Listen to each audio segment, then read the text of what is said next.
few years had gone by now. By this time, I had given up all the idols. I had given up all the drugs, and I was serving the Lord. I was a deacon of that church on the board. I was teaching Sunday school with my wife at the church, and we were tithers. We were very faithful people. I was involved with Full Gospel Businessmen's Fellowship, and I was the president chapter, and we would go away every year for a few days, and we would fast and pray. It was during one of our retreats that a brother of mine had brought this videotape that he was showing. As we were watching that, it was called From the Toronto Blessing. And we were watching the stuff happening, and all this crazy, wacky stuff was happening. There were people rolling around. There were people barking. There were people acting like lions. I'm like, my goodness, what is that stuff? There were people laughing, making fools of themselves. And I thought, wow, okay. On the way home, my friend that I had drove with, he said, we need to go to Toronto. I said, are you kidding me? That stuff is crazy. I'm not going to go. I'm not going to have anything to do with that. You know, by this time now, the Lord had been speaking to us. We are getting ready to feel like there's a change coming in our lives, and I'm searching now more than ever. But yet I'm not going to touch something that is foolish, even though I wanted it so bad. So on the way home, he said we need to go. And when we came home, he told my wife, we're going to Toronto. And I said, no, I'm not going. Well, I made up my mind that I wasn't going to go and be part of that foolishness. Well, something happened. I started having dreams. All I could see was Toronto. All I could see was, it's like these ticker tapes that you see that goes across. Toronto, Toronto, Toronto. I couldn't eat, I couldn't sleep. I would have these dreams, and I told my wife, I keep dreaming about this Toronto. God, I think wants me to go to Toronto. She said, no, please don't do that. That's crazy stuff. Go talk to Pastor. I went and talked to my pastor, Pastor Newton at the time. I said, I'm having all these dreams. Please tell me, set me straight not to go to Toronto.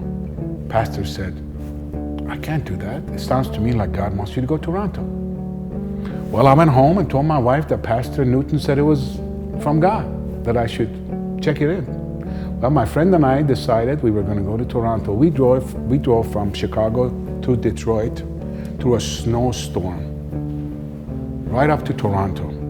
We drove up to Toronto at Vineyard, Toronto. It was meeting in a hangar. It was, by now it's 1994, around that area. We walked up there, this huge hangar that they had set chairs up, and we sat through it, and there was this wonderful, amazing worship. I cannot tell you how amazing that worship was. I'll never forget the name of the worship leader was David Roos. It was just a wonderful, phenomenal worship. After the worship was over, they said we have these duct tapes on the ground. You come up and line up those who need prayer. Come and we'll pray for you. Well, I wasn't about to get in those lines. I just stood around, watched people, and what I saw on the tape, I saw with my own eyes. This man rolling on the ground, barking like a dog, this person roaring like a lion, that person making a fool of themselves, laughing, this person crying, jumping up and down, shaking. I said, that can't be from God, that can't be from God, that cannot be from God. I was the judge, the jury, and hangman all at one time. I was not about to participate in foolishness. We went home. The next morning, we had an opportunity to go to Niagara Falls. My friend and I drove over there. All the way over there and all the way back, I told my friend, I said, I don't know what's wrong with me. There's sunny outside, but I feel like the radius around me, the few feet around me, I'm under this dark cloud. I can stick my hand outside of it and I can see sun, but I'm inside this cloud. All I want to do is cry. What is wrong with me? Well, we went back to the service that night. It was during the worship. I started speaking to God. I started to look up. I said, God, forgive me for judging those people last night. If you are here, if this is of you, this is between you and them. If they were in the flesh, that's between them and you. But if you're here, you know what I came up here for. I don't want to miss what you have for me. It was during that time I started crying so deep. Next thing I know, I'm laying on the floor. I was laying on the floor without anybody touching me. Now, it's very important because up to this point, when people would pray for me and want to lay hands on me and push me down, I was like a football player saying, you are not pushing, there's no way I'm going to go down. So there was no way somebody was going to pray for me, lay hands on me, and I would go down. And God knew that. Without anybody touching me, I was on the floor. Now I realize I'm on the floor. I said, get up now, you're making a fool of yourself. I tried to get up, I tried to get up, I tried to get up. It was as though there was a 1,000-pound weight on me. Once I realized it was from God, I said, okay, God, you have my attention. Now I know it's you. Now there's thousands of people around me. I'm hearing music, I'm hearing all this foolishness, but it was as though God and I were communicating one-on-one. And I heard the voice of God saying, okay, son, tell me, what did you come up here for? So I started saying, God, I know there's got to be more to life than what I'm experiencing. I know there has to be more to life than things.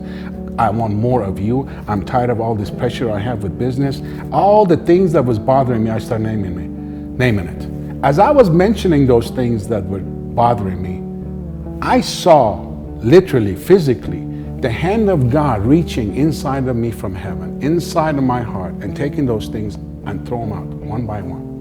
When I saw how that was working, I started mentioning everything. I started confessing every sin I ever committed. I started confessing my future sins just in case. I said, God, I want everything you have for me.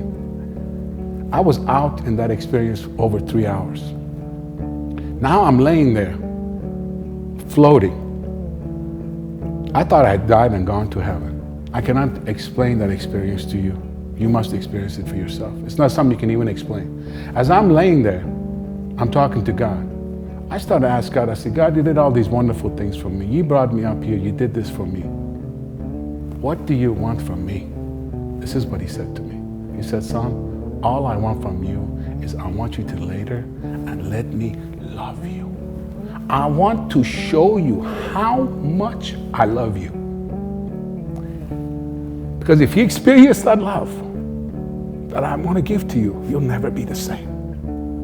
Oh my goodness. Now, as I'm laying there, all that emptiness that I had, I'm seeing the love of God, like liquid love coming from heaven and filling me up.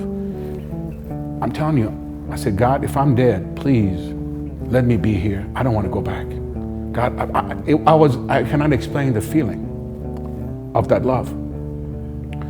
Right before I came to myself, the Lord said, son, you experienced what I have for you. This is just the beginning, but I want to tell you something. If you keep to yourself what I've done here for you, you would lose it. But if you give it away, I have a lot more for you. When I got up from that experience, I was never the same person. I wept all the way from Toronto back to Chicago, and it wasn't crying, it was weeping. I came home and I wept for 2 weeks. I couldn't stop crying. I told my wife the story. I went to talk to my pastor. As I'm telling him the story, he started weeping. He said, Saeed, what you're telling me, I experienced 25 years ago. It's been so dry. It's been so dry. You need to testify. You need to testify. That Sunday, they canceled whoever was speaking and said, you're testifying. A businessman, I'm getting up. And I told this story. And I gave an altar call at the end. And I said, God wants to give some of you tears. Some of you have not cried for years. I'm telling you, 90% or more of the people came forward weeping. That people came up and said, I have not cried for 20 years. Something broke out in our church. And it was at that point that our church went into a prayer revival. We started praying. Now at this point, we had sold our stores. We didn't have a job or anything. We started having prayer meetings in our home. 5 nights a week, we started having prayer meetings in our homes. And all we did was we put a CD in the player and we started praying. And that's where we got our training about the prayer ministry. God was training us for something greater than what he had.